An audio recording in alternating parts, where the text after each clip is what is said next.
बिस्मिल्लाहिर्रहमानिर्रहीम। नाज़रीन, मैं हूं जावेद बलोच और उम्मीद है आप लोग खैरियत से होंगे। आज 190 मिलियन पाउंड केस की समाअत थी और तहरीक इंसाफ के बानी चेयरमैन साहब की आज फिर तल्ख कलामी हो गई डिप्टी सुप्रीटेंडेंट जेल से।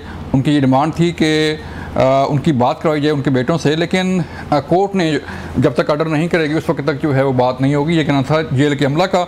इस पर हम बात करने जा रहे हैं कि क्यों तहरीक इंसाफ के बानी चेयरमैन बार बार जो है अग्रेसिव हो रहे हैं, बार बार जो है उनकी तल्ख कलामी की खबरें आती हैं और बार बार वो जो है वो कोई ऐसी बात करते हैं जिससे तासुर ये मिल रहा है कि उनकी परेशानी में इजाफा हो रहा है। फिर हम बात करने जा रहे हैं कि तहरीक इंसाफ के बानी चेयरमैन साहब ने चांसलर ऑक्सफोर्ड यूनिवर्सिटी का इलेक्शन लड़ने का फैसला किया और जो इंटरनेशनल मीडिया है उस पर खबरें आ रही हैं। कोई उन्हें जो है वो डिस्ग्रेस्ड वज़ीर-ए-आज़म का खिताब दे रहा है, तो कोई कह रहा है कि ये इंतहाई बुरा होगा कि वो इस यूनिवर्सिटी के चांसलर बने। इस भी बात होगी।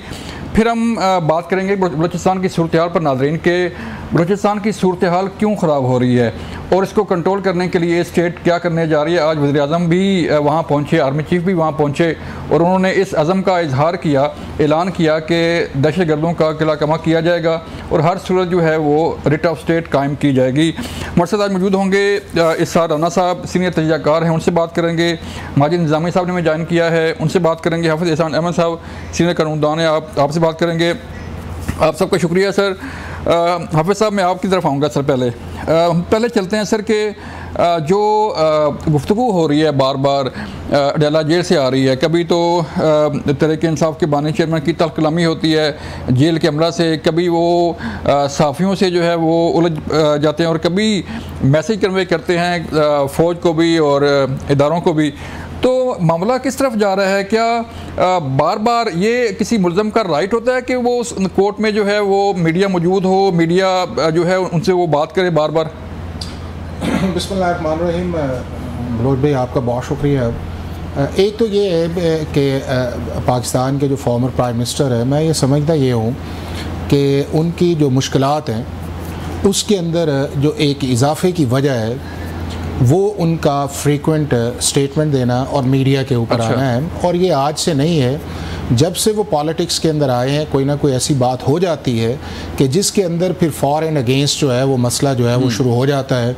उस पर क्रिटिसिज्म भी आता है और फिर उसको क्लैरिफाई भी करते हैं। और यही चीज़ अब आपने देखा है कि कभी वो 190 मिलियन पाउंड्स पे उनकी कुछ और स्टेटमेंट आती है, कभी 9th मई के कॉन्टेक्स्ट के अंदर उनकी कोई और स्टेटमेंट आती है, कभी मिलिट्री इस्टेब्लिशमेंट जो है उनसे मुतल्लिक उनकी कोई और स्टेटमेंट आती है, कभी जो पॉलिटिकल पार्टीज़ हैं उनसे मुतल्लिक और आती है, कभी जो हमारे हाई कोर्ट या सुप्रीम कोर्ट के जजेस हैं या चीफ जस्टिस हैं जो इस्लामाबाद के हैं या सुप्रीम कोर्ट के हैं उनके मुतल्लिक कुछ और आती है।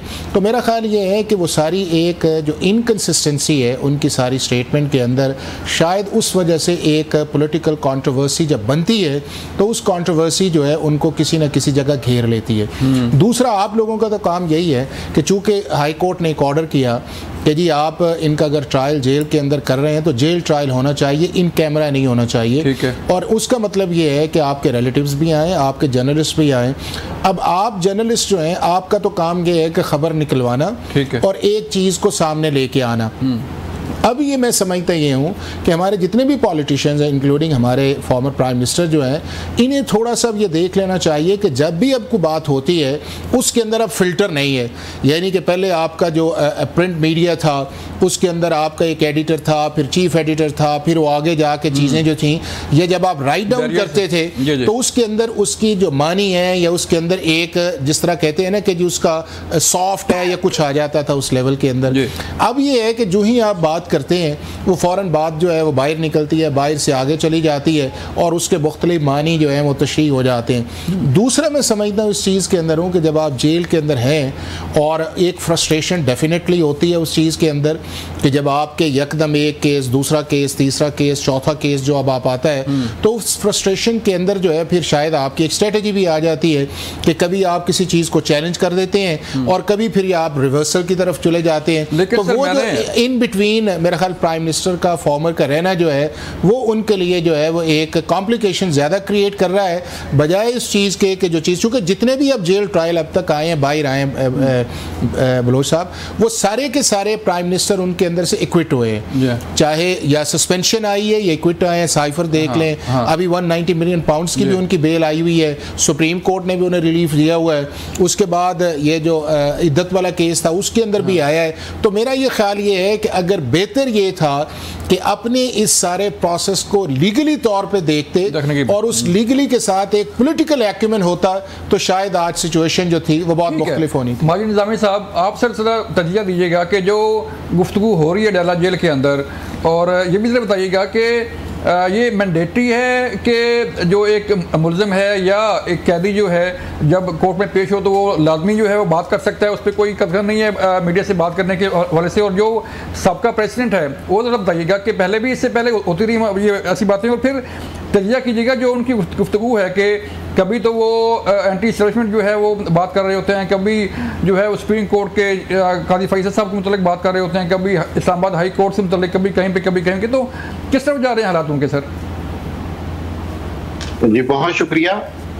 इस मामले के अंदर इमरान खान साहब का किरदार खासा दिलचस्प इसलिए है कि उन्हें ये पता है कि वो क्या कह रहे होते हैं, और उन्हें बखूबी इस चीज़ का इल्म है कि कैसे खबरों में बने रहना है, और इसी ट्रिक का वो बखूबी इस्तेमाल करते हैं। और ये बात बिल्कुल दुरुस्त है कि अगर खसूसी हालात में कोई अदालत जेल के अंदर लग रही है तो उसकी रिपोर्टिंग होनी चाहिए, वहां पर होने वाले हालात वाक़यात, गुफ्तगू, मुशाहिदात, तासुरात सब अवाम के सामने आने चाहिए, ठीक है, ताकि उसकी ट्रांसपेरेंटी और शफाफियत के ऊपर कोई सवाल पैदा ना हो। अब इस सारे मामले में जब हम इमरान खान को देखते हैं तो पता ये चलता है कि उनके ऊपर केसेस का बिल्कुल दबाव है। इसके साथ साथ पार्टी की क़यादत की क्या परफॉर्मेंस होनी चाहिए, इस हवाले से भी शायद पार्टी के अंदर दो राय पाई जाती है। एक राय ये है कि पार्टी क़यादत को कोई ऐसी स्ट्रेटेजी बनानी चाहिए कि जिससे इमरान खान जल्द बाहर आ सके, और दूसरी तरफ एक गैप भी दिखाई देता है कारकुनों में और क़यादत के अंदर के क़यादत की फैसला साजी पर कारकुनान अदम इत्मीनान का इजहार भी करते हैं। तो इस सारी सिचुएशन को जब हम देखते हैं और उसके अंदर फिर जेल ट्रायल और वहां पर होने वाली गुफ्तगू को देखते हैं तो फिर ये पता चलता है कि इमरान खान जेल के अंदर से भी रेलिवेंट रहना जानते हैं। मिसाल के तौर पर जनरल फैज हमीद के मामले पर उनकी 3 से 4 मुख्तलिफ स्टेटमेंट्स आ चुकी हैं, और हर स्टेटमेंट के ऊपर बहस होती है, लेकिन वो सब एक दूसरे से ऑपोजिट होती हैं। तो इसलिए उनका ये मामला है, और मेरा ख्याल है कि जब तक वो जेल में रहेंगे इसी तरह वो खबरों की जीनत बनते रहेंगे। तो सर कौन उन्हें इन्फॉर्म कौन कर रहा है? माजिद भाई आप बताइएगा कि इन्फॉर्म वेल इन्फॉर्म्ड होते हैं वो, जब भी बात करते हैं उन्हें पता होता है कि बाहर क्या हो रहा है? जी बिल्कुल। मुझे तो पाकिस्तानी जेलों के सिस्टम की अगर तारीख पे नजर डाली जाए तो उसमें ये कोई इतनी बड़ी बात नहीं लगती कि यहाँ पर ऐसे कोई फुल प्रूफ इंतजामात नहीं हैं। लोग या तो अकीदत में मदद करते हैं, या डर में मदद करते हैं, या फिर मुस्तकबिल की किसी बेहतर अपॉर्चुनिटी की वजह से सियासी रहनुमाओं की मदद करते हैं। तमाम बड़े सियासी रहनुमा, जुल्फकार अली भुट्टो, मियां नवाज शरीफ, बेनजीर भुट्टो, आसिफ अली जरदारी, ये जब लोग जेलों में रहे हैं, जिन हालात में भी रहे हैं, कहीं ना कहीं से इन तक कुछ ना कुछ ताउन पहुंचता रहा है। इवन इमरान खान के दौर में जेल के अंदर कहीं ना कहीं इतलात आती जाती रहती थी। तो इसलिए मेरा ख्याल है कि ये कोई इतना बड़ा मामला नहीं है कि इमरान खान को जेल के अंदर मालूमात कैसे मिल रही हैं। उसकी वजह यह है कि उनका इंटरेक्शन रिपोर्टर्स के साथ और बाहर से आने वाले वकला के साथ होता है, तो वहां से उनको चीजें पहुंच जाती हैं। तो उसके अलावा भी कई ज़राए। ठीक है सर। राना साहब, हम बात कर रहे थे तहरीक इंसाफ के बानी चेयरमैन के मुस्तकबिल पर, जो हालात चल रहे हैं, जो उनकी गुफ्तगू आ रही है जेल के अंदर से, जो मीडिया से बातचीत करते हैं, और फिर जनरल फैज़ के ट्रायल के वाले से, सहूलतकारी के वाले से, और जो तहरीक इंसाफ के अंदर जो इंतशार की खबरें हैं, ग्रुपिंग हो रही है, लॉबिंग हो रही है, इस्लाफात हो रहे हैं, तो हालात किस तरफ जा रहे हैं? तहरीक इंसाफ का मुस्तकबिल क्या हो सकता है सर? बात यह है कि तहरीक इंसाफ है, उसे कोई चैलेंज नहीं, कोई भी चैलेंज, क्योंकि कोई तहरीक इंसाफ जो है ये कोई हमें का बुलबुला नहीं है जिसे फूंक मारेंगे इसके पीछे करोड़ों लोग खड़े, 8 फरवरी को पाकिस्तान ने ये बताया था कि वो बतौर कौम हिंदुस्तान के पीछे खड़े हैं। तो ये ऐसा नहीं नवाज शरीफ साहब लंदन चले जाएंगे को लपेट के कर दिया जाएगा, वो आएंगे तो शलवार कमीज पे इस तरह करके, वो उनको इज्जत दो वाली शेरवानी पहन के और मसाइल की कुंजी मेरे पे गाते हुए वो वापस आ जाएंगे। इमरान खान है कि मैं अपने जो मेरे मसले में उस पर खड़ा होना जानता हूँ और इसी वजह से अभी तक वो जेल के अंदर सब कुछ लग रहा है। तो ये तो आप छोड़ दें आउट ऑफ क्वेश्चन, तो कोई कभी अली भुट्टो को जब फांसी दी गई थी तो ये हुआ था 10 साल की कुछ पार्टी को रह गया था, तो आज ऐसी बात ये खबर बताई जाती है ना कि पीटीआई में कोई ग्रुप बंदी है। भाई इमरान खान बहुत बड़ा था, तब भी जहांगीर तक शाह महमूद ग्रुप था। राणा साहब आपकी ऑडियो का इशू आ रहा है। नाज़रीन मुझे यहाँ की ब्रेक लेनी है, मिलते हैं ब्रेक के बाद और फिर बात करेंगे, आगे चलेंगे बलूचिस्तान की सूरत हाल पर, जो सियासी सूरत हाल है उस पर बात करेंगे ब्रेक के बाद।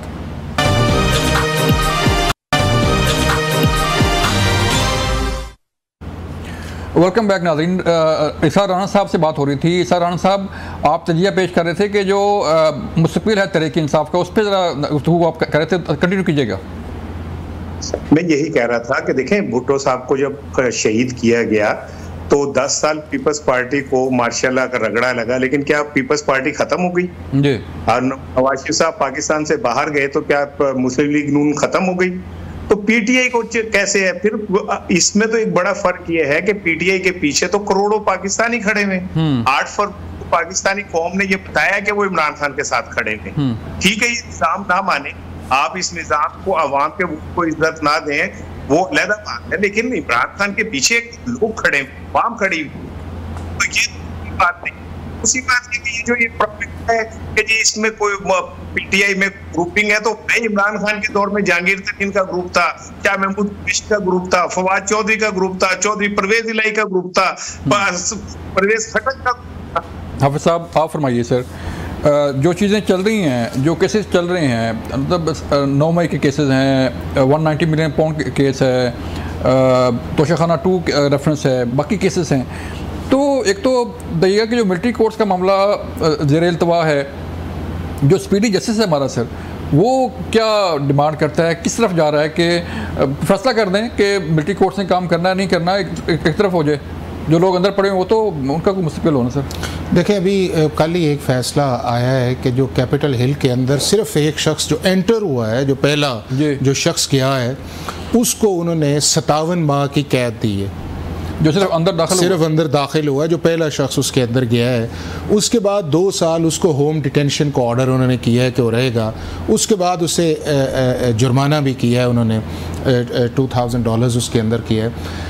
सिस्टम ये है, या मतलब मैं इसके अंदर ये कहना चाह रहा हूँ कि दुनिया के अंदर किसी भी मुल्क के अंदर स्टेट के लिए ये टॉलरेट नहीं होता कि अगर कोई शख्स लॉ की वायलेशन करे और हम उसको पॉलिटिकल प्रोसेस के अंदर करें। आप ये कल सज़ा आई है ना, डेफिनेटली ये उनका रिपब्लिकन के थे जो गए थे वहाँ के ऊपर, तो क्या इस पूरी कंट्रोवर्सी के अंदर जो कैपिटल हिल वाली थी उसके अंदर रिपब्लिकन्स ने या डेमोक्रेट्स ने एक दूसरे को पोलिटिसाइज किया? नहीं किया। हमारे मुल्क के अंदर जितने भी बड़े बड़े इश्यूज़ हैं, हमने नेशनल एक्शन प्लान बनाया 2014 के अंदर। आर्मी पब्लिक स्कूल का इंसिडेंट हुआ, पाकिस्तान की सारी पॉलिटिकल पार्टीज इकट्ठी हुई, 21वीं आईनी तरमीम उसके अंदर आई। उस आईनी तरमीम के अंदर जो नीचे मिलिट्री कोर्ट्स बनी, जिन्होंने टेररिस्ट को ट्राई किया, वो सारी की सारी कन्विक्शन जो है वो आपकी पेशावर हाई कोर्ट ने सस्पेंड की और सुप्रीम कोर्ट के अंदर मामला 2019 से पड़ा हुआ है। ये है आपके जस्टिस सिस्टम का, ये स्टेट का रिजॉल्व जो है कि जिसके अंदर देखें कि जब आप फिर इन चीज़ों को छोड़ेंगे तो अल्टीमेटली यही होगा। फिर उसके बाद आप आगे चले जाएं कि कौन सा पाकिस्तान के अंदर एक क्रिमिनल जस्टिस सिस्टम के अंदर आप FIR करवा के देखें या उस FIR के अंदर कन्विक्शन करवा के देखें, आपको साल लगेंगे। आपके सिविल मैटर्स देख लें, सारे के सारे लगे हुए हैं। तो चीज़ ये है कि 20 पॉइंट्स थे उस नेशनल एक्शन प्लान के, 2024 आ गया, मैंने खुद सुप्रीम कोर्ट के अंदर अब पटिशन फाइल की है, वो तकरीबन उसको भी 2 माह हो गए हैं, कि जिसके अंदर मैंने कहा कि हम फिर स्क्वायर वन पे हैं। जो चीज़ें हमने 2014 के अंदर पूरी पार्लियामेंट ने, पॉलिटिकल पार्टीज ने रिजॉल्व किया, वो हम बैक स्क्वायर पे आके फिर अभी कह, वो सारी पॉलिटिकल पार्टीज जो 2014 के नेशनल एक्शन प्लान का हिस्सा थी, जिसमें जमीयत उलमा इस्लाम भी थी, PTI भी थी, अब वो कहती हैं कि जी ये क्या हो रहा है उस चीज़ के अंदर, और हमसे पूछो ओ भाई जो एक चीज़ 2014 के अंदर तय थी, आप उसका हिस्सा थे, किसी ने गौर किया कि हमने उसको इम्प्लीमेंट नहीं किया? उसमें ये अफगान मुहाजिरीन का भी इशू था, उसके अंदर बलोचिस्तान की इंसर्जेंसी भी थी, साउथ पंजाब की एक्सट्रीमिज्म भी था, कराची का जो है आपका लॉ एंड ऑर्डर भी था, बलोचिस्तान की उसके अंदर डेवलपमेंट भी थी, आपके क्रिमिनल जस्टिस सिस्टम की री ओवरहॉलिंग उसके अंदर थी, आपकी नेक्टा उसके नीचे आपने बनाना था, निसाब पे आपने काम करना था, सोशल मीडिया के ऊपर आपने काम करना था, हेट स्पीच के ऊपर आपने करना। अब प्रॉब्लम ये आई हुई है कि जब कोई चीज़ आती है इस मीडिया के ऊपर आके सिर्फ एक तकरीर करते हैं, और तकरीर कौन करते हैं? हर वो शख्स जो पाकिस्तान के अंदर हुकूमत का हिस्सा आता है, वो इस मीडिया पे तकरीर करके उससे वो पतली गली से निकल जाता है। क्या 9 मई के अंदर जो है लोगों को प्रोसिक्यूट करना वो किसकी रिस्पॉन्सिबिलिटी है? जारी बात है, वो हुकूमत की रिस्पॉन्सिबिलिटी है। उसके बाद जजेस जो भी फैसला है, किसी शख्स को भी है आप अननेसेसरीली जो है या गलत तौर पे ना रोक करना चाहिए, ना सजा देनी चाहिए। लेकिन जब आपके मुल्क के अंदर लॉ ऑफ लैंड है कि मिलिट्री इंस्टॉलेशंस के ऊपर अगर जाके कोई अटैक करता है, इन एनी फॉर्म जाके करता है, और आप देखें कि 42 जगहों पे गए हैं, पूरे मुल्क के अंदर इंसिडेंट हुआ है, हमने पोलिटिसाइज कर दिया, कहने जी सिविलियन का ट्रायल नहीं। क्या अमेरिका के अंदर नहीं ट्रायल ये होते? तो पहले क्या सिंगापुर में नहीं होते? पहले इन्हीं मिलिट्री कोर्ट्स ने भी फैसले किए नहीं, ये मिलिट्री कोर्ट्स जो थी, इन सारी पॉलिटिकल पार्टी, ये देखें ये अमेंडमेंट जो आई थी वो आई थी 1968 के अंदर, उसके अंदर 2D1 और 2D2 आया। उसके बाद कॉन्स्टिट्यूशन ने जब लॉ मेकर्स ने बनाया 1973 के अंदर, उन्होंने प्रोटेक्शन दी आर्टिकल 8 को। इनके आपके जो तीनों लॉ थे, आर्मी एक्ट था, उसके बाद एयर फोर्स का था, नेवी था, उसके बाद 75 के अंदर सुप्रीम कोर्ट की जजमेंट आई, 96 के अंदर सुप्रीम कोर्ट की फिर जजमेंट आई, 2007 में आई, 2015 में आई, 2018 में आई, 2021 में आई। कभी आज तक ये इशू आया कि जी आप सिविलियंस को ट्राई नहीं कर सकते। उसके बाद हुआ क्या? इंसिडेंट हुआ, सुप्रीम कोर्ट के अंदर गया, हाँ जी, और अटॉर्नी जनरल को कंसीड नहीं करना चाहिए था कि जी यहाँ आप इसका फैसला इधर वे करें, हम क्यों उस चीज के अंदर रोकें उस चीज को। वो स्टेलमेट के अंदर गया, और यकदम एक दफा आपको पता चला कि 23 अक्टूबर को बेंच कहता है कि जी लॉ ही खत्म है, और कॉन्स्टिट्यूशन के ये अल्ट्रा वाइजेस जो आपके मुल्क के अंदर 50 साल नहीं हुआ, उसके बाद आप उसके अपील के ऊपर बैठे हुए हैं। इसी तरह आपका दूसरा क्रिमिनल जस्टिस सिस्टम है। बलोचिस्तान की इंसर्जेंसी या दूसरी इंसर्जेंसी जो है, कितने लोग हमने प्रोसिक्यूट किए हैं। वो प्रोविंशियल गवर्नमेंट्स के लोग आते हैं, वो जो भी गवर्नमेंट आए एक सॉफ्ट सा स्टेटमेंट देते, उसके बाद आप देखें पार्लियामेंट के अंदर जो तकरीरें आई हैं, वो तकरीरें क्या उस सिस्टम को सपोर्ट करनी है जो रियासत का है, कि यहाँ पे भी हम वहाँ पे एक एक्सक्यूज की तरफ जाते हैं। तो मैं ये समझता हूँ कि हमें एक डिसिसिव तरफ चले जाना चाहिए कि ये पाकिस्तान की एक रेड लाइन है, उस रेड लाइन को जो भी क्रॉस करेगा उसके अगेंस्ट स्टेट जो है वो अपना परफॉर्म करेगी। जब आपकी स्टेट परफॉर्म नहीं करेगी तो इसका मतलब ये है कि एक लॉलेसनेस है, उस लॉलेसनेस से ना आपकी पॉलिटिकल डेवलपमेंट हो सकती है, ना आपकी इकोनॉमिक डेवलपमेंट हो सकती है, ना उसके बाद इस मुल्क के अंदर इन्वेस्टमेंट आ सकती है, और साइमल्टेनियसली आपको इंटरनल पॉलिटिकल इश्यूज रिजॉल्व करने चाहिए। इन पॉलिटिकल पार्टीज को आपस में बैठना चाहिए और बैठ के एक नेशनल डायलॉग के अंदर जाएं। मुल्क इनका भी है, मेरा भी है, आपका भी है, सबका है। एक ब्रॉड एजेंडा बना लेना, उस ब्रॉड एजेंडे के ऊपर तय कर लें कि हमने इस मुल्क को 10 से 15 साल किस तरह कराना है, और उसके बाद एक को मौका दें। उसके बाद नहीं है, इलेक्शन के अंदर चले गए और इलेक्शन के अंदर जाके करें। आप देखें कि 2008 से लेके अब तक जो इलेक्शन हुआ है हमने उसे डिस्क्रेडिट किया है, जो हुकूमत आई है हमने उसको डिस्क्रेडिट किया है, और अभी भी इस एनवायरनमेंट के अंदर जाएंगे, इलेक्शन करवाएंगे। और उसका इंपैक्ट क्या आया है? इंपैक्ट ये आया है कि जहां आपकी आर्मी जो है वो मिलिट्री ऑपरेशंस करती है और उसको टेक ऑन आपकी सिविल गवर्नेंस ने करना होता है, वो सिविल गवर्नेंस किन की हेडिंग होती है? वो पॉलिटिकल पार्टीज की होती है। वहां के ऊपर सवात के अंदर भी हमने नहीं किया, तो फाटा के मर्जर के अंदर जो हमें करना चाहिए तो हमने नहीं किया, बलूचिस्तान के अंदर हमने नहीं किया, और ये पॉकेट्स फिर आपको निकल आती। जब निकल आती हैं आपके मुल्क के अंदर जो जब आता है एक बर्निंग इशू आता है उसके, तो मैं ये समझता हूं बलोच साहब कि हमारे पॉलिटिशियंस को, एक स्टेट को और सबको एक रिजॉल्व करके इसको आयरन ओपन हैंड के साथ इशू को रिजॉल्व करें। 76 साल किसी भी मुल्क के अंदर आप इन इश्यूज को अंडर द कारपेट रखें, यही काफी है। अब हमें क्लियर लाइन ऑफ एक्शन पे जाना चाहिए, कॉन्स्टिट्यूशनल सुप्रीमेसी की तरफ भी और इस मुल्क के अंदर रूल ऑफ लॉ के लिए भी। माजिद निज़ामी साहब, रेड लाइन होनी चाहिए, मुल्क की रेड लाइन जो है वो ड्रा कर दें कि यहाँ तक जाना, जो इसको क्रॉस करेगा वो नहीं बचेगा, खिलाफ जो भी हो उसके खिलाफ कार्रवाई होगी। और फिर सर जो हमारा अदालती निज़ाम है थोड़ा सा उसमें भी बात कीजिएगा कि वो कहते हैं कि जो एक बंदा जो है अपना केस करता है और फिर उसके जो है वो अगली नस्ल जाके उसका जो है वो केस का फैसला आता है। भुट्टो केस में हमने देखा, कई ऐसे केसेस सुप्रीम कोर्ट में, हाई कोर्ट्स में हमने देखे। तो क्या इलेक्शन रिफॉर्म जो है वो ज़रूरत है वक्त की? और दूसरा सर जो रेड लाइन की बात की जा रही है वो किस हद तक ठीक है सर? ये बिल्कुल ये हसास मामला इसलिए है कि मुझे लगता है कि रेड लाइन के मामले में सिलेक्टिव रेड लाइन नहीं होनी चाहिए, एक मजबूत रेड लाइन होनी चाहिए, उसके अंदर से फिर माफी तलाफी ना हो। जी। अब हम 9 मई के वाकयात की बात करते हैं, हम बरतानिया की, अमेरिका की कैपिटल हिल की मिसालें देते हैं, लेकिन हालत हमारी सोमालिया से भी बदतर है। और सिचुएशन ये है कि जिस प्रोसिक्यूशन ने ये मुकदमे साबित करने हैं उनकी जानिब से उनकी परफॉर्मेंस क्या है और जो मुकदमे दर्ज किए गए हैं उनकी क्या हालत है। तो मेरा ख्याल है कि इसके पहले मेरिट और डीमेरिट अगर हम डिस्कस करें तो बुनियाद ही टेढ़ी है। मिसाल के तौर पर अली अमीन गंडापुर जो वज़ीर आला खैबर पख्तूनख्वा है, उनका नाम जना हाउस लाहौर हमला की FIR में मौजूद है। तो क्या आज तक रियासत में से किसी ने सवाल किया कि वो किस हैसियत में एपेक्स कमेटी में आते हैं? तो मेरा ख्याल है कि ये जो सिलेक्टिव रेड लाइन है ना, इसको खत्म करना होगा और एक ओवरऑल डिसीजन लेना होगा कि क्या इन मामलात पे ये तो नहीं हो सकता कि आधी तहरीक इंसाफ को माफी मिल जाए जो पार्टी छोड़ जाए, आधी तहरीक इंसाफ जो पार्टी ना छोड़े उसको आप सजाएं दें। और ये मामला बिल्कुल इसी तरह ही सुलझेगा कि अगर आप इसके अंदर एक डिसीजन लें कि क्या ये बात गलत है, बिल्कुल गलत है, इसके जिम्मेदारों को सजा होनी चाहिए, बिल्कुल होनी चाहिए। इससे आगे फिर अगर मगर की जो कैफियत है वो नहीं होगी। अगर हम ये समझते हैं कि कैपिटल हिल की तरह के हमें फैसले करने हैं, हमारी प्रोसिक्यूशन को मजबूत होना चाहिए, हुकूमत जो FIRs करती है उसका कंटेंट इस काबिल होना चाहिए कि वो अदालत में प्रूफ हो सके।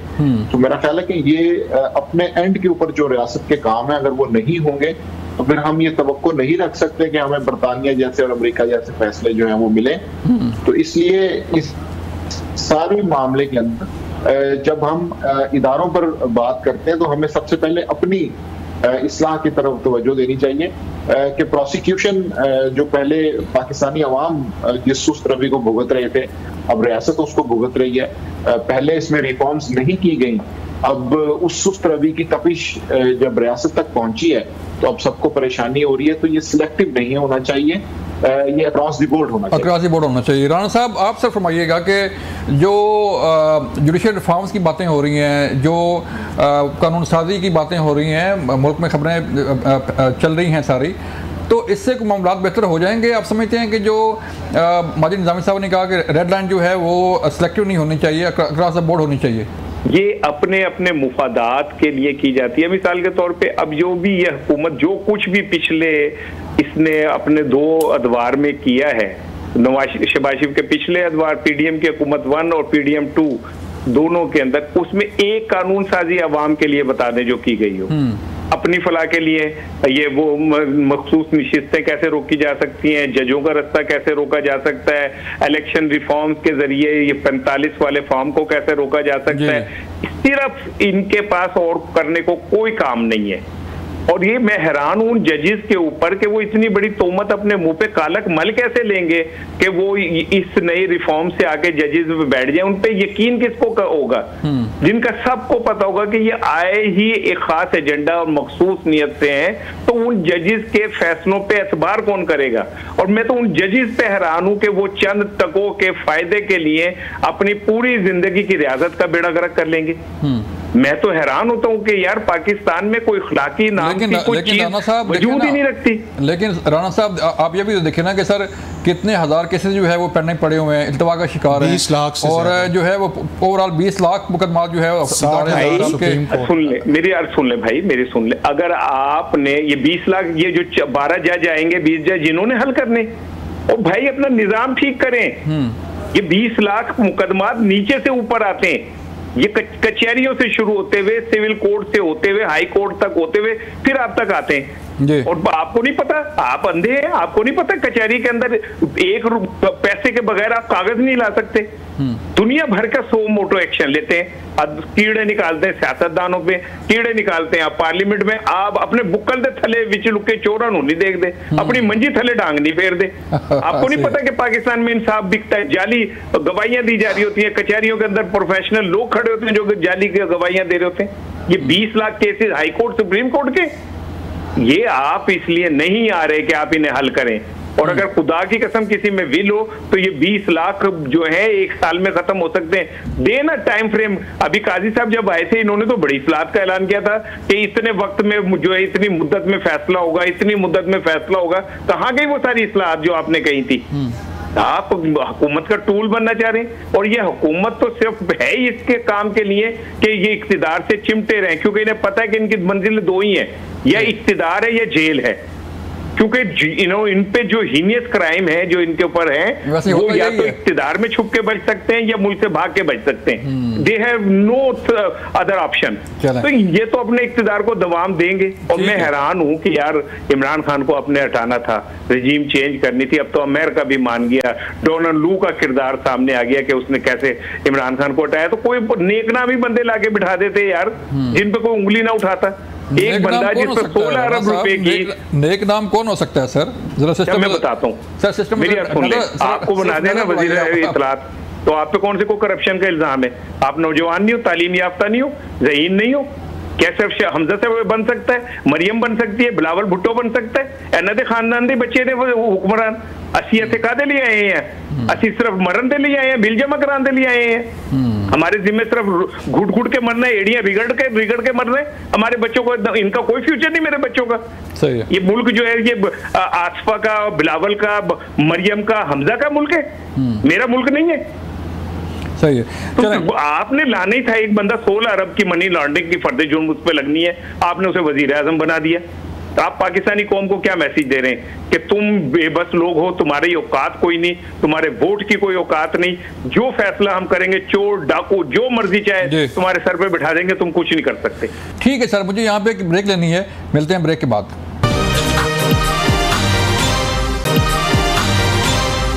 वेलकम बैक नाज़रीन। बलूचिस्तान की सूरत हाल पे आते हैं सर, कि जो आज भी वज़ीर-ए-आज़म वहाँ पहुँचे और आर्मी चीफ वहाँ पहुँचे और उन्होंने ये ऐलान किया है कि दहशतगर्दों का लाजमी किलाकमा किया जाएगा। लेकिन सवाल सर ये पैदा होता है कि बलूचिस्तान की हालात जो है वो क्यों ख़राब हो रहे हैं? क्या पॉलिटिकल विल नहीं है कि उसको ठीक करने के लिए, मामला ठीक नहीं है या विल नहीं है, क्या वो चक्कर क्या है सर? देखिए, जब भी आपकी एपेक्स कमेटी की मीटिंग्स होती हैं, उस मीटिंग के अंदर यही स्टेटमेंट आती हैं कि जी हम कला कमा कर देंगे या हम इस सारे के ख़िलाफ़ एक्शन करेंगे।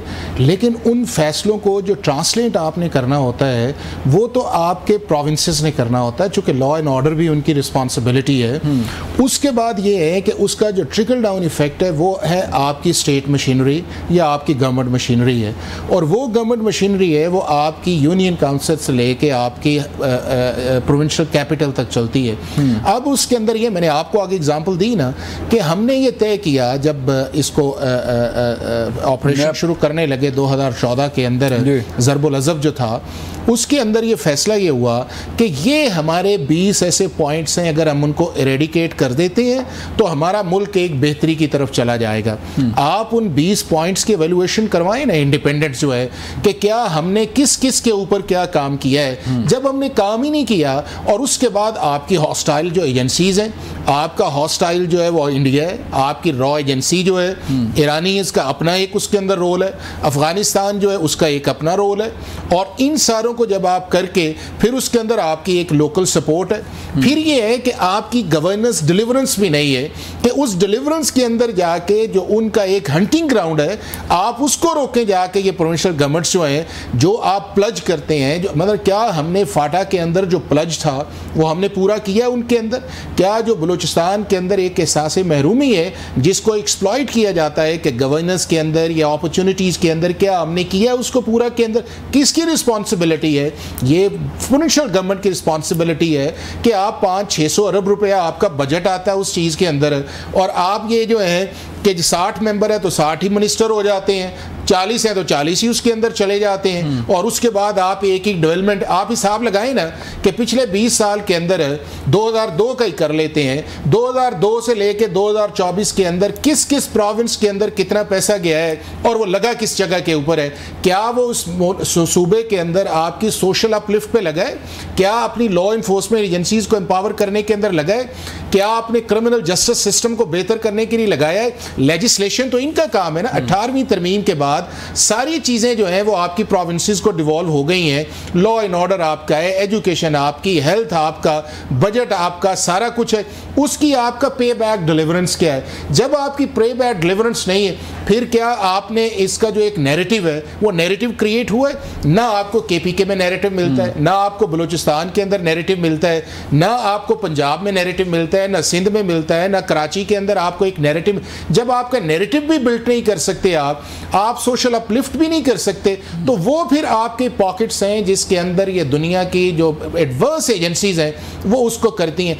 अभी भी इसका हल एक ही है, और वो हल ये है कि जो हमने एजेंडा एक तय किया है 2014 के अंदर, उसको हम इन टोटो टाइम फ्रेम के साथ कि जी ये हमने 6 माह में करना है, ये हमने 1 साल में करना है, ये 2 में करना है, और साइमल्टेनियसली ये है कि इस मुल्क के अंदर लोगों को पढ़ाएं। एजुकेशन 60%, शर्म की बात है कि हमारे मुल्क के अंदर लिटरेसी रेट जो है लोएस्ट इन साउथ एशिया है, 60% पे है। ये 64% जो आपकी आबादी 16-17 करोड़ यंगस्टर्स हैं, ये किधर जाएंगे उस चीज़ के अंदर? फिर ये इन्हीं का एसेट्स बनेंगे। तो एक होलिस्टिक अप्रोच हमारी गवर्नमेंट्स को, हमारे पार्लियामेंटेरियंस को प्रैक्टिकल सिचुएशंस के अंदर जाके प्रैक्टिकल एड्रेस करना चाहिए, और वो एड्रेस के 3 ही एरियाज हैं। नंबर 1, लोगों को ये पता चले हुकूमत जो है वो हमें डिलीवर कर रही है। दूसरा, इंसाफ के निज़ाम के अंदर कोई माफी नहीं है। कोई अगर वायलेट करता है, चाहे छोटा जुर्म है, आपके मुल्क के अंदर 5% से ज्यादा कन्विक्शन नहीं है। कितने लोग ऐसे हैं जिनके खिलाफ FIR हुई है और वो आपको जेलों के अंदर नजर आएंगे और उसके बाद कन्विक्शन आएगी। इसी तरह आपका सिविल मैटर्स है, 20-20 साल आपके लगते हैं। आपको अपने जुडिशियल सिस्टम के अंदर इन्वेस्ट करना पड़ेगा, आपको कोर्ट्स के अंदर, आपको उसके बाद डिजिटाइजेशन के अंदर अच्छे जज लाने पड़ेंगे। अभी आप लगा रहे हैं, बढ़ा रहे स्ट्रेंथ, अच्छे जज लेके आए ना। क्यों इस तरह के सिर्फ सुप्रीम कोर्ट का कोरम पढ़ना जरूरी है? वो लेके आए। उसके बाद डिस्ट्रिक्ट जुडिशरी को इंप्रूव करें, ब्यूरोक्रेसी को। पाकिस्तान की ब्यूरोक्रेसी डिलीवरी नहीं कर रही। बाहर के मुल्क के अंदर आते हैं, वही कहते हैं ब्यूरोक्रेसी नहीं है। मैं आप चले जाएं, कोई काम आप DC ऑफिस के अंदर पैसे दिए बगैर या सिफारिश के बगैर, यही वो इशू है जिसको हमें एज ए होलिस्टिक, और हमारा करेगा कौन? यही हमारी पार्लियामेंट है, ये प्रोविंशियल गवर्नमेंट्स हैं, ये फेडरल गवर्नमेंट है। अंडर द अम्ब्रेला बलोच साहब आके इस मुल्क की बेहतरी के लिए करें, और इंशाल्लाह अगर इन्होंने नेक नीति के साथ एग्जीक्यूट किया तो आपको ये साल के अंदर रिजल्ट्स आने शुरू हो जाएंगे। निज़ामी साहब, आप सर फरमाइएगा कि जो बलूचिस्तान की सूरत हाल है क्यों ख़राब, सवाल ये पैदा होता है कि ठीक क्यों नहीं हो रही? इतने साल हो गए हैं, कभी ऑपरेशन हो रहा होता है, कभी जो है वो दहशतगर्द मारे जा रहे होते हैं। जाहिर बात है सिक्योरिटी फोर्सेज ऑपरेशन करती हैं, दहशतगर्द मारे भी जाते हैं, लेकिन क्यों कंट्रोल क्यों नहीं हो पा रहा? फिर ये लहर क्यों आ रही है? और जो बलूचिस्तान में खातून बम्बार जो है वो इस्तेमाल की जा रही हैं, नौजवान जो है इस तरफ आ रहे हैं, क्या वजह क्या है सर? जी, मुझे तो लगता है कि सबसे पहले हमें ये तस्लीम करना होगा कि अवाम में और वहाँ के हुकूमती नुमाइंदों के अंदर एक डिस्कनेक्ट मौजूद है, राब्ते का फुकदान है, जिसकी बुनियाद के ऊपर अवाम कुछ और सोचती है, उनके नुमाइंदे जो असम्बली में बैठे हैं वो कुछ और सोचते हैं। तो ये है वो बुनियादी वजह जिसकी वजह से ये नाराजगियां और शिकायतें बढ़ती हैं। और फिर जिस तरह हम बात करते हैं अपने हमसाया ममालिक की या दुश्मन ममालिक की, तो उनको एक्सप्लॉइट करने के लिए उनको कोई ग्राउंड दरकार होता है, तो वो ग्राउंड हम खुद फराहम करते हैं। ठीक है। मिसाल के तौर पर अभी प्लानिंग डिवीजन का एक सर्वे आया है जिसमें डिस्ट्रिक्ट वाइज एजुकेशन उन्होंने मॉनिटर की है। कोयटा का नंबर उसमें 68 है, 68वां नंबर है कोयटा शहर का, जो कि बलूचिस्तान का दारुल हुकूमत है। पाकिस्तान के 66-67 ऐसे अजला हैं जो उससे बेहतर हैं। तो इसके साथ हम ये तवक्को कैसे कर सकते हैं कि वहां पर हालात बेहतर होंगे? बुनियादी मसला ये है कि जब वज़ीर आला सरफराज बुगटी ये कहते हैं कि यूथ हमारे साथ इंगेज करें, उनके जो मसाइल हैं उनको हम हल करेंगे, तो मसला ये है कि ये सारा कुछ उस वक्त क्यों किया जाता है कि जब कुछ अफसोसनाक वाकयात हो चुके होते हैं। उससे पहले इंगेज करना चाहिए। उससे पहले इस राब्ते के फुकदान को खत्म करना चाहिए। अगर उसके बाद करेंगे तो फिर वो ऐसे ही लगेगा कि जैसे कुछ ना कुछ इक़दाम किए गए, उसके बाद फिर भूल गए। मिसाल के तौर पर मौलाना फजलुर रहमान इस वक्त बलूचिस्तान से मुंतखब हुए हैं, उनकी कितनी एक्टिविटियां बलूचिस्तान में हमारे सामने है। वज़ीर आज़म नवाज शरीफ, साबिक वज़ीर आज़म, सिर्फ टिकटें उन्होंने शमूलियत करवाई, उसके बाद उन्होंने कोयटा का रुख नहीं किया। इसी तरह मरियम नवाज शरीफ जब अपोजिशन में थी तो उस वक्त वो लापता अफराद के कैंप्स में जाके तो उनके साथ इज़हार यकजहती करती थी। अब मुस्लिम लीग नून को वो सारे लापता अफराद दहशतगर्द लगना शुरू हो गए हैं। तो मेरा ख्याल है कि ये कंट्राडिक्शन जब खत्म होगी तो फिर ये डिस्कनेक्ट खत्म होगा। सर मिसिंग पर्सन का मसला, माजिद भाई, मिसिंग पर्सन का मसला जो है वो तो आपके सामने ही है। कई ऐसे दहशतगर्द जो है वो मारे गए दहशतगर्दी में, और उनकी तस्वीरें जो है वो लॉन्ग मार्च में हमने देखी कि यहाँ पड़ी होती हैं। आज भी कोई तैयब बलोच नाम की दहशतगर्द जो है उसकी शिनाख्त हुई है, वो मारा गया, और भी उसकी FIR दर्ज हुई है कि वो मिसिंग पर्सन है। जी बिल्कुल, मैं तो समझता हूँ कि स्टेट का ये काम है कि वो इसमें क्लैरिफाई करे, रियासत ये बताए इतने लोग हैं कि जिनकी एक्टिविटीज के बारे में हमें शुबा है, और इतने ऐसे लोग हैं कि जिनके ऊपर मुकदमात हैं। जब ट्रांसपेरेंसी नहीं होती तो फिर शुबहात में इजाफा होता है। तो इसलिए लापता अफराद के मामले के अंदर जब हम अदालती निज़ाम की कमजोरी की बात करते हैं तो वो एक बुनियाद है कि जिसकी बुनियाद पे लोग इधर उधर किए जाते हैं। तो स्टेट को बिल्कुल इसके अंदर क्लैरिटी लेके आनी चाहिए कि इतने लोग जो हैं वो इन कार्रवाइयों में मुलविस हैं, इतने लोग जो हैं वो हो सकता है कानून नाफिज करने वाले इदारों ने उठाए हों, इतने लोग पाकिस्तान से जा चुके हैं। तो ये इस वक्त ये सारा इख्तियार तो रियासत के पास है। अगर वो क्लियर नहीं करेगी तो मेरा ख्याल है कि ये शकूक व शुबहात में इजाफा होगा, और इस हवाले से जो भी बातें की जाती हैं उनको एक हवा मिलेगी, उनको बढ़ावा मिलेगा। ठीक है राना साहब, आप सर बताइएगा कि जो दहशतगर्दी की लहर जो है वो दोबारा से शुरू हो गई है, बलूचिस्तान की सूरत आपके सामने है। उन 23 लोगों का, उन 37 लोगों का क्या कसूर था सर, जो अपनी मेहनत मजदूरी करने के लिए जा रहे थे, बसों से निकाल के शनाख्ती कार्ड चेक करके जो है उन्हें मारा गया। तो कैसे सर कंट्रोल हो सकता है? पॉलिटिकल विल नहीं है जो हुकूमत है वहाँ की, उसमें इतनी जो है वो नहीं चाह रही, क्या ऑप्शन क्या है सर? देखिए, मैं ये समझता हूँ कि पाकिस्तान में किसी भी हुकूमत ने संजीदगी से बलूचिस्तान के लिए सोचा ही नहीं। आसिफ अली जरदारी साहब ने एक पैकेज का ऐलान किया था, मैं समझता हूँ कि वो बहुत ज़बरदस्त था, और अगर उस पर प्रॉपरली अमल हो जाता तो किसी हद तक अशोई हो सकती थी। लेकिन ना, अब भी पंजाबी में कहते हैं डुले वेरा दा कुछ नहीं बिगड़े, अब भी वक्त है कि हम असल जो बलूचिस्तान के इश्यूओं से समझे। देखें, दहशतगर्द जो भी हैं, जो बाहर की एजेंसियां बलूचिस्तान में काम कर रही हैं, राह काम कर रही है, और बहुत सारे कर रहे हैं, वो अपनी जगह पे है। लेकिन हमें भी ये सोचना चाहिए कि आखिर बलोच नौजवान क्यों उनसे मुतासिर हो रहे हैं। वो ये जो एक अपकमिंग जनरेशन है वो उनमें ये जहर कैसे घोला जा रहा है, हमें उसको एड्रेस करना चाहिए। भाई, नवाबों को छोड़ दें जिनको आप नवाजते हैं, जो खरबोपति हो गए ये इमदादें ले लेके बलूचिस्तान की और नीचे तक नहीं पहुंची। तो हुकूमत को नजर नहीं आ रहा, एजेंसियों को नजर नहीं आ रहा, उन्हें नहीं समझ आ रही कि किस तरह हमारा जो दुश्मन है वो हमारी नई नस्ल बलूचिस्तान की जो है उनमें पेनिट्रेट कर रहे हैं। इस बार जो कुछ हुआ है उसमें वो जो लड़की है मनाहिल बलोच के क्या नाम है, और इस तरह के कुछ, तो हमें ये समझना चाहिए कि हमें अपने जो बलोच नौजवान तुलबा हैं उनके मसाइल को ना सिर्फ सुनना है, ठंडे दिल से उनके ऊपर गौर करना है और उनका हल निकालना है। राना साहब, मसाइल हैं क्या सर? मसाइल क्या हैं? आप खुद ही कह रहे हैं कि जो सरदार हैं वो सारे वसाइल पे जो वो खा रहे हैं, तो जब नहीं नीचे तक जाएगा। लेकिन जो एजेंसीज हैं सर, राह काम कर रही है वहाँ पे, अफगानिस्तान की सूरत आपके सामने है, ईरान की इन्फिल्ट्रेशन जो है आपके सामने है, तो क्यों, कितने लोग हैं दहशतगर्द जिन्हें जो है कंट्रोल? देखिए भाई, बात यह कि ये बड़ा एक सेंसिटिव इशू है, और मैं इस पे बहुत सारी चीज़ें कहना नहीं चाहता, लेकिन मैं इतना ज़रूर कहूँगा कि जब तक हम अपनी सियासी बका और मैन्यूवरिंग के लिए और रियासत पे कंट्रोल के लिए हम अपने पैसे दे के नवाबों को या वहाँ के चंद चेहरों को अपने साथ मिला के और ये तासुर नहीं देते रहेंगे कि ये बलूचिस्तान हमारे साथ है, ये मसला हल नहीं होगा।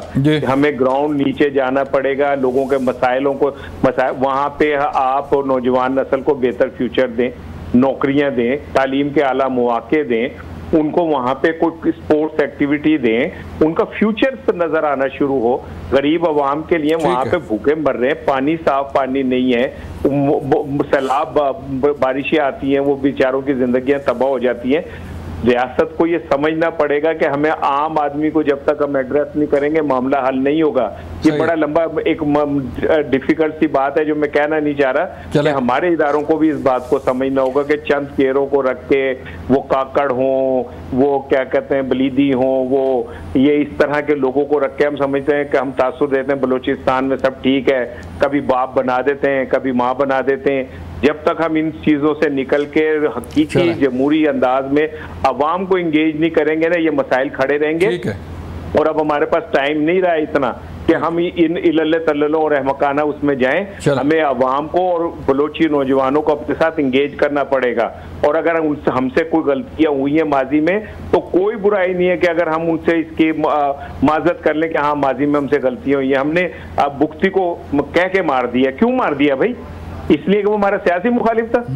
हमने क्या कसर छोड़ी है मुझे बताएं। वो जो कर रहे हैं वो तो कर ही रहे हैं, वो तो हमारे दुश्मन है, पाकिस्तान के दुश्मन है। वो हमारी जड़ों को खोखला करना चाहते हैं, वो हम पे हमला करना चाहते हैं। जो ग्वादर पोर्ट जो है वो तरक्की करेगी, दुनिया में पेट में दर्द होगा, कुछ मुस्लिम ममालिक के पेट में दर्द भी होगा। लेकिन हमने तो ये देखना है ना कि हमने अपने मुल्क को बचाना है, अपनी रियासत को बचाना है। और रियासत बचती ही तब है जब अवाम आपके साथ खड़े हों। ये ऊपर से लीपा लापी से कुछ नहीं होता। ऐसे ही है। माजिद भाई आप बताइएगा कि चले बलूचिस्तान की सूरत निकलते हैं आगे सर। जो अवाम की सूरत हाल है, निजामी साहब एक तरफ जो है वो ताजर हड़ताल कर रहे हैं, वो कहते हैं हमने टैक्स नहीं देना। दूसरी तरफ जो है वो अवाम जो है रुल रही है, महंगाई की मारी, बिजली की मारी, मुख्तलिफ मसाइल की मारी। तो हुकूमत क्या कर रही है सर? कोई जो बड़े दावे थे रिलीफ मिलने जा रहा है, रिलीफ दिया जाएगा, वो कहाँ गए सर? जी बिल्कुल, ये मसला इस वक्त दरपेश है, खुसूसन बिजली के बिलों के हवाले से। पूरी आवाम की जो मार्केट है या उनकी जो कुव्वत खरीद है वो बड़ी डिस्टर्ब हुई है। उसकी वजह ये कि अखराजात बढ़ चुके हैं और आमदन वही है। तो वो जो एक अदम तवाजुन आया है उसकी वजह से कई मसाइल दरपेश हैं और specially middle class, educated class जो है वो उससे ज्यादा मुतासिर हुई है। तो इस मामले में हुकूमत को बिल्कुल सोचना चाहिए और इस हवाले से उन्हें कुछ इक़दाम ऐसे करने चाहिए कि उनके ऊपर से ये दाग हटे कि वो सिर्फ हुकूमत में बैठे हुए हैं और उनकी कोई जवाबदेही नहीं है। और मेरा ख्याल है कि उन्हें अपोजिशन के मामलात से या अदलिया को ज़ेरे अताब लाने से आगे निकलते हुए अवामी मामलात पे तवज्जो देनी चाहिए। चले ठीक है राना साहब, बहुत शुक्रिया आपके वक्त का। निज़ामी साहब आपके वक्त का शुक्रिया। हाफिज़ साहब आपके वक्त का शुक्रिया। नाज़रीन ये था आज का प्रोग्राम, अपना ख्याल रखिएगा। अल्लाह हाफिज़।